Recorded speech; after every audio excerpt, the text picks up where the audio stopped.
Perfect preservation, ladies and gentlemen. Perfect preservation. That's what our Muslim friends have been telling us for decades. Perfect preservation, right down to the letter, from the time it was revealed to Muhammad. Seeking evidence for this claim, we opened their most trusted sources, and we read about entire chapters of the Quran being lost forever, large passages being lost forever, verses being eaten by a sheep, lost forever. How did our Muslim friends respond when we showed them that their own sources repeatedly declare that the Quran was changed over and over and over? They said, perfect preservation, right down to the letter. Hatun Tash and Jay Smith went to Speaker's Corner with 26 different Arabic Qurans. Not 26 different translations, 26 different Arabic Qurans. How did our Muslim friends respond? Perfect preservation, right down to the letter. Non-Muslims are publishing entire books filled with Quran variants. How do our Muslim friends respond?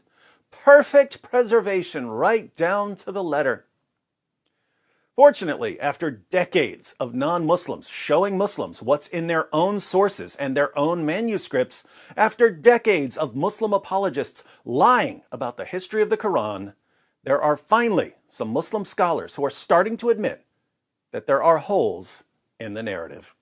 And it's very clear to you and to every single very advanced student and specialist that the standard narrative has holes in it. That's what I'm going to say. Why are they finally acknowledging that there's a problem? Because the evidence is piling up too fast, and Muslim scholars are realizing that the longer they deny reality, the more shame and embarrassment they'll face later.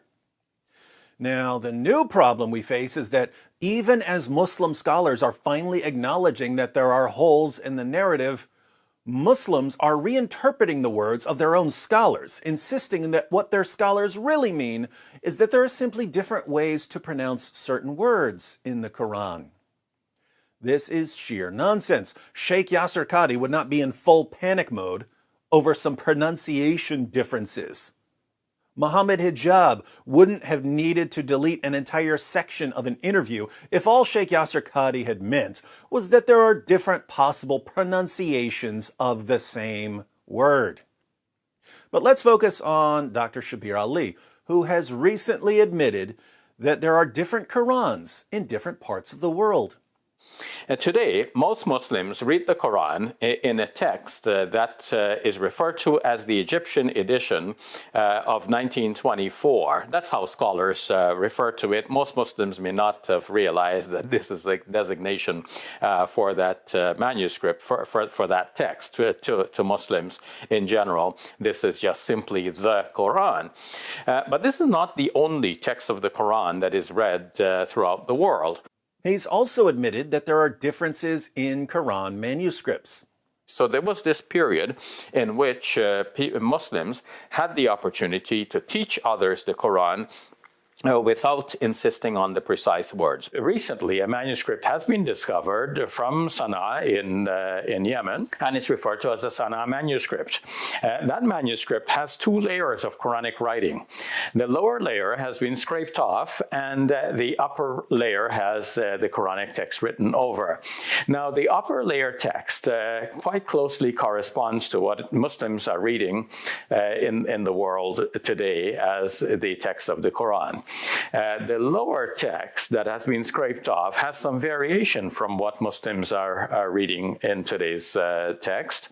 What's disturbing is that even when someone like Dr. Shabir Ally admits that there are different Arabic Qurans, and even when he admits that there are differences in the manuscripts, the Muslims in the comments section are still claiming that all Shabir really means is that there are different pronunciations of the same Arabic words. That's all he means. No, that's not what he means, my Muslim friends. Feel free to contact him and ask him. Send a message to Dr. Shabir Ally and ask, Shabir, when you say that there are differences in the manuscripts, do you only mean that there are different pronunciations of the same Arabic words?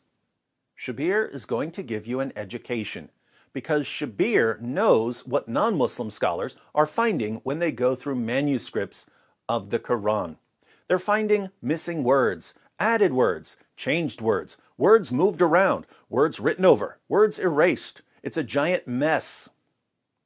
As an example, yesterday, Dr. Dan Brubaker, a textual critic of Quran manuscripts, posted a video where he shows a single page of a Quran manuscript. He shows that there are no less than 11 textual variants and corrections on that one page. And these aren't simply different pronunciations of the same Arabic word. Let me give you one example of what he means from the video. This is verse 6:110. This part of the verse reads, Fi tughyanihim yatmahun. We let them wander blindly on in their insolence. And I've circled there the word that roughly corresponds to the word that we're looking at, Fi tughyanihim, because in this manuscript, the word tughyanihim does not exist. Rather, its place is taken by the word hauzihim. So it is an alternate word. Fi hauzihim actually is used, as you can see, in another verse, not too far from here in the same surah, then leave them plunged in their foolish talk. So here at 6:110, with this alternate word, it has the reading of, we let them remain plunged in their blindness, or remain immersed perhaps in their blindness. Makes sense to my understanding of the Arabic. It does make sense. It's just an alternate reading, a different word from what we have today. Different Arabic words, different meanings, different translations. And what are our Muslim friends going to conclude from this? Perfect preservation, right down to the letter. My Muslim friends, do you have any clue what kind of damage you're doing to the future of your religion right now? Once this lie has been exposed, possibly the biggest lie in history, the supposed perfect preservation of a book that was repeatedly changed and corrupted. Once this lie has been exposed, we are never going to believe anything you tell us about your religion ever again. When you lie to our faces about what we can see with our own eyes, you destroy your own credibility. When your own sources say that entire chapters of the Quran were lost, and that large passages were lost, and that countless verses were lost, and you say, perfect preservation right down to the letter, it becomes impossible to believe you. When you say that there are no textual variants in the entire history of the Quran, while textual critics who go through the manuscripts say that they've found tens of thousands of textual variants, there's simply no way to take you seriously ever again. This is so fun to watch.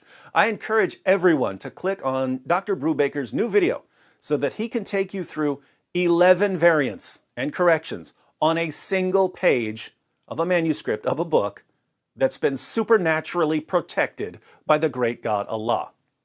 I think we can all agree that if a book has all the features of a book that's been changed and corrupted, even though it's been perfectly preserved, it must indeed be a miracle.